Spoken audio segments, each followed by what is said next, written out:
রাতে শহর একদম শান্ত ছিল। হঠাৎ মাটি কাঁপতে শুরু করল। মানুষ ভয়ে চারদিকে তাকাতে লাগল।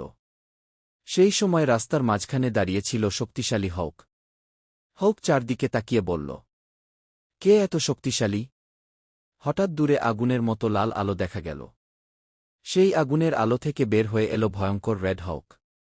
তার চোখ জ্বলছে আগুনের মতো। রেড হক রাগে বলল, আজ তোমাকে হারাবো হক। এই কথা শুনে হক রেগে গেল। দুজন একে অপরের দিকে দৌড়ে গেল। তাদের ভারী পায়ের শব্দে মাটি কাঁপতে লাগল। হঠাৎ হক বিশাল এক ঘুষি মারল আর চিৎকার করে বলল, হক স্ম্যাশ!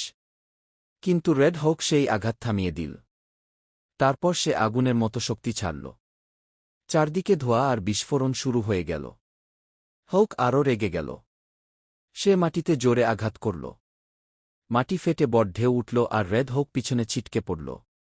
কিন্তু রেড হক আবার উঠে দাঁড়াল। সে রাগে বলল, লড়াই এখনও শেষ হয়নি। এরপর দুজন একসাথে আকাশে লাফ দিল আর বিশাল সংঘর্ষ হল। পুরো শহর কেঁপে উঠল। ধুলো ধীরে ধীরে থেমে গেল। হক শান্তভাবে দাঁড়িয়ে বলল, এই লড়াই আবার হবে।